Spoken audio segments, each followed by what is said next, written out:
So it's been a while since I've done a readathon, and you know what that means. It's time to do another readathon. But this time there's a twist. This time it's a readathon that I made up all myself, which means I hold all the power here. The theme of this readathon is going to be Nancy Drew games because I am nothing if not overly predictable. I am making this a week-long readathon because I know that if I make it a month-long readathon, nothing will get done because I only have success with week-long readathons. So it's going to take place over just 1 week, and that week will be from May 16th to May 22nd, and I also am planning on vlogging during that week. So you'll get a nice fun vlog on ideally on the 22nd, but it might come out on the 23rd. We'll have to see. But I also do plan on doing a wrap-up as well the week after that. So if you want to hear spoilers about the books that I end up reading, you can watch the actual reading vlog. But if you don't want to be spoiled on any books, and you just want to play it safe and not risk getting spoiled on, like, giant plot points in the books I'm reading, then you can watch just the wrap-up, and then I will be giving my, like, non-spoilery opinions on the books. So you can still learn what I thought, but in a safe space, in a safe environment. I came up with 14 prompts, and each prompt is paired up with a game. So first, I'm going to explain, like, all the prompts, and then I'm going to share my TBR, so let's get started. So the first game is Treasure in the Royal Tower, and the prompt for this one is royalty. So this can either be characters in the book or royalty just has an effect on the plot, like it does in Treasure in the Royal Tower. Next is the final scene, and the prompt for this is magic. So this can either be books with actual magic systems in it, or it can be books that have to do with, like, superpowers, that still counts as magic, or it can just be, like, the final scene where it's just about magicians. The Secret of the Old Clock is the next game, and the prompt for this is classics. So this either means, like, read a book that you would be assigned to read in school, or read a book that's considered, like, a modern classic. Like, you could read Harry Potter, because people talk about that being a modern classic, but either of those things count for this prompt. Next is Last Train to Blue Moon Canyon, and for this, the prompt is to just reread a favorite book. So, go ham! You can read literally anything for this prompt, so it's kind of like the free space on a bingo card. So, use this one wisely. Haunting of Castle Malloy is the next game, and the prompt for this is read a book that you wouldn't normally read. So either a book that is outside of your genre that you normally read, or it's outside of, like, the audience that you normally read, or just a book that you just are interested in, kind of, but you wouldn't pick it up, like, over all the other books on your TBR. The next game is Ransom of the Seven Ships, and the prompt for this one is beach read. And so this is either a book that you would bring with you on a vacation to read, or a book that just gives you summer vibes in general. Warning at Waverly Academy's prompt is to read a dark academia, and I'm really bad at explaining what dark academia is in, like, concise terms, so I'm just gonna put a few, like, popular dark academia books on the screen, and hopefully that if you want to do this prompt but you don't really have ideas, you'll either pick one of these, or it'll help you down the rabbit hole of dark academia, and then you can just find a book you want to read that way. The next game is Shadow at the Water's Edge, and for this one the prompt is to read a scary book. So this can either be a book that genuinely is, like, marketed as being scary, or just a book that has topics that scare you. So it could just be, like, very simple, like, contemporary book, but, like, it's about the inevitability of life and stuff, and if that scares you, then that also works for this category. Alibi and Ash's prompt is to read a book that focuses on a team or a group, and so this means that either, like, you read a book that's about, like, a sports team, or you read a book that's just about a specific group of people. So for the specific group of people, it can even count to be like the Hardy Boys. I would count that as a group. So it's just two people who are intrinsically linked, and the plot of the book functions with both of them being important, being a group, a team, the Hardy Boys.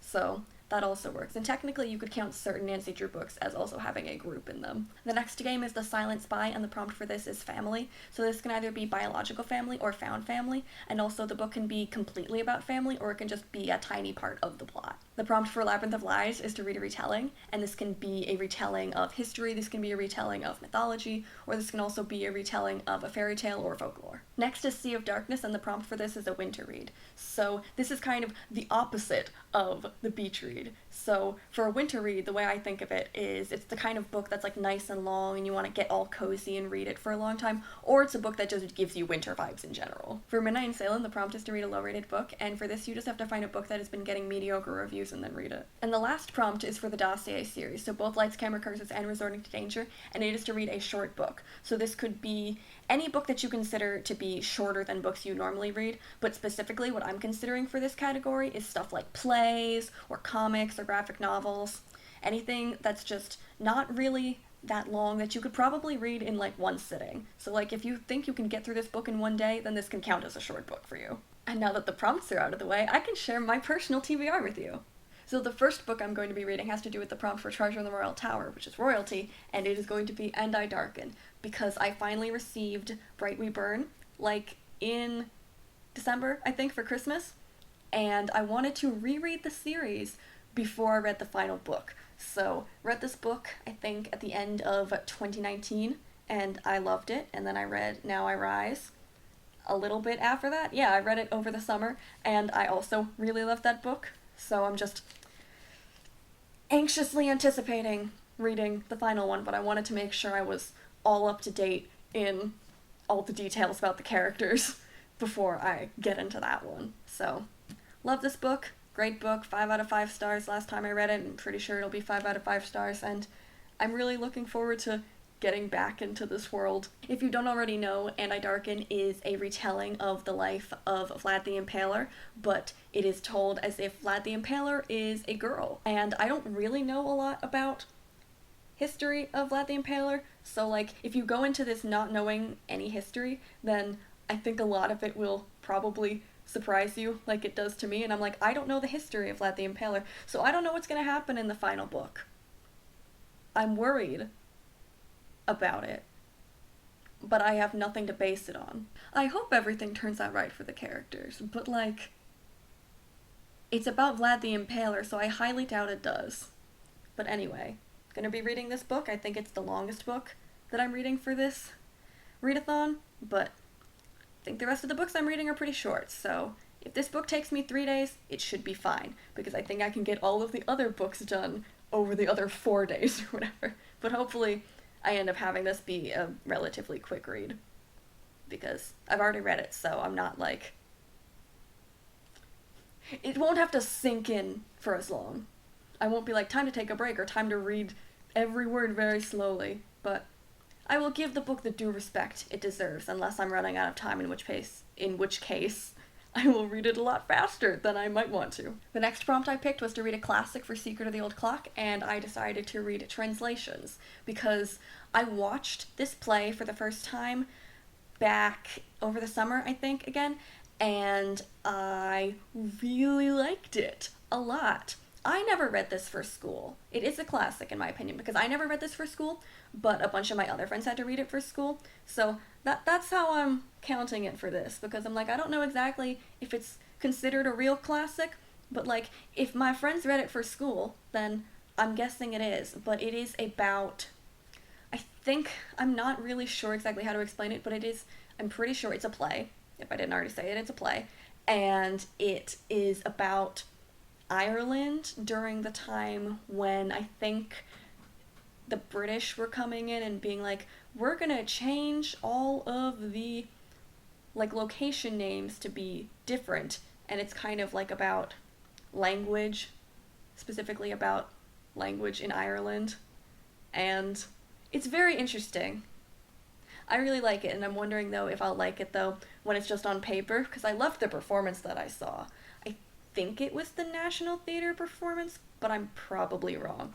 I'll put on the screen which one it is if it's not the National Theatre performance, but really liked this when I saw it. I want to read it, and hopefully, fingers crossed, it reads just as well, especially since I'll hopefully have like the performance going on in my head while I'm reading it. But there's some characters in here that I really love, like a lot. Like there's like a dream role in here, but yeah, we'll see. But it's worth reading. If you have not read this, it's really short. It's like, how many pages is it? Yeah, it's only like 80 pages. So if you have access to this book in any form, it's worth just sitting down for a night and just reading the whole thing. Or if you have access to a performance of it, go to see it or go watch it online.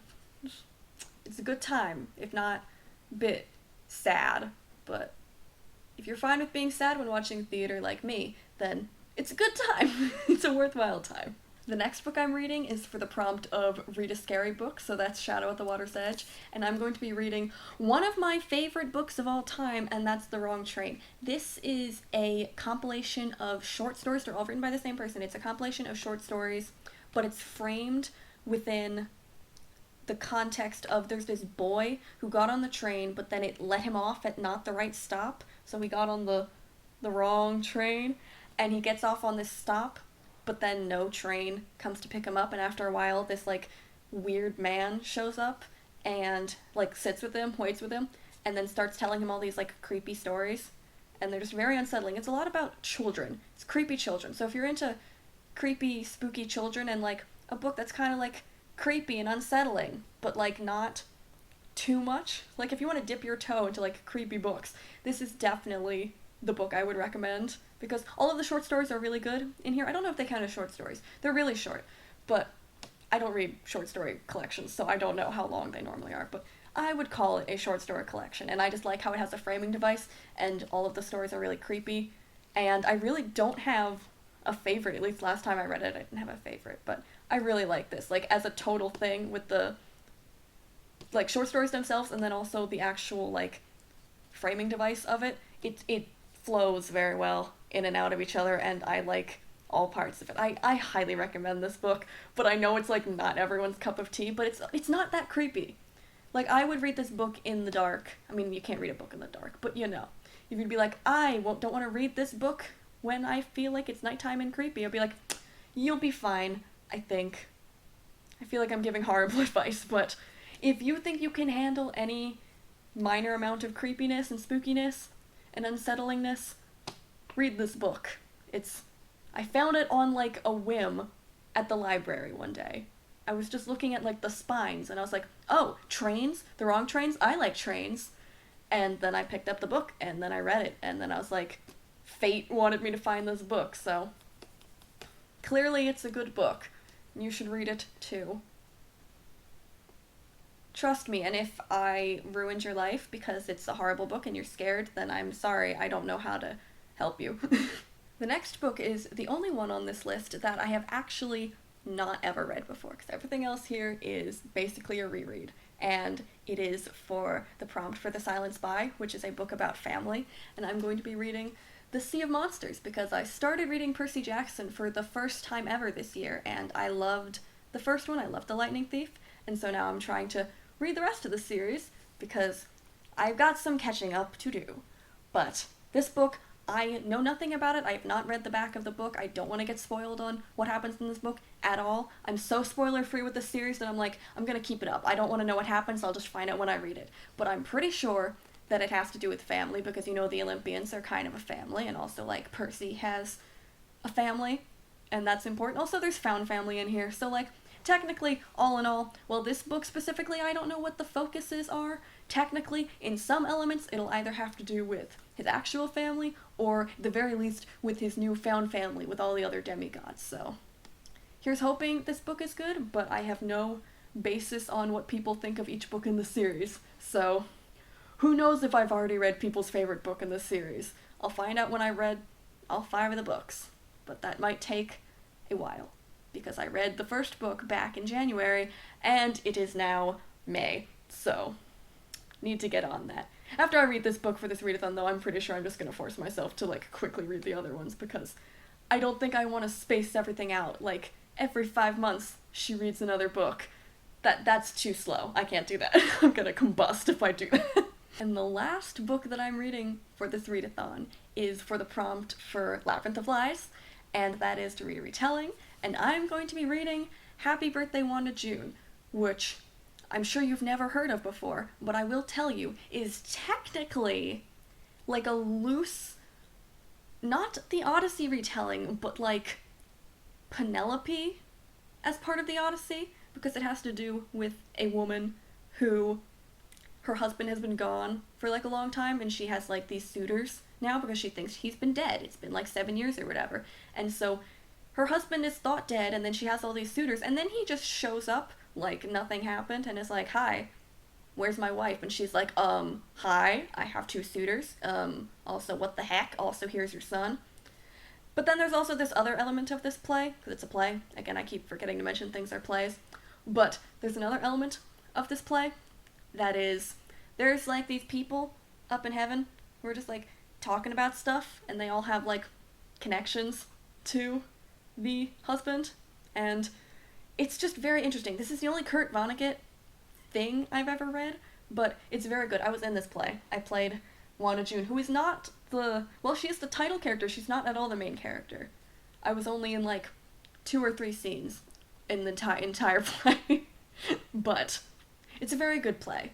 I had never heard of it until I was in it, but it is worth reading, especially if you've read other Kurt Vonnegut stuff, which I have not, but if you liked other Kurt Vonnegut stuff, I'm assuming you'd like this. I would describe this play as being uncomfortably funny, because while it is funny for a lot of it, it's serious for a lot of it too, but like, even when it is funny, you're kind of uncomfortable, and you're like, I don't know what's happening.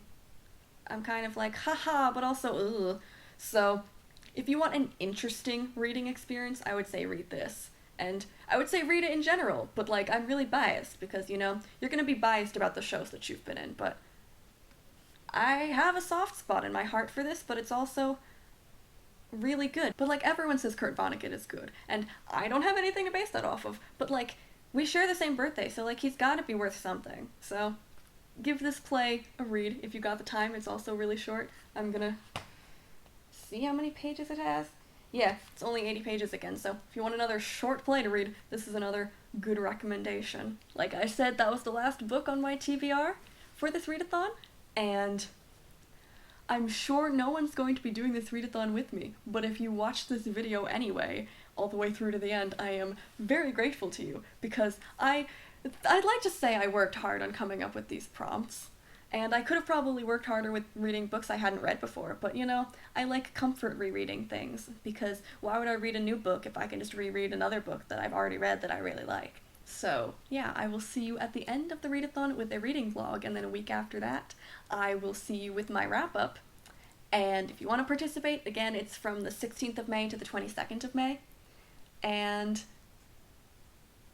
I don't know, go play a Nancy Drew game in the time from now until the readathon. 'Cause who wouldn't want to do that?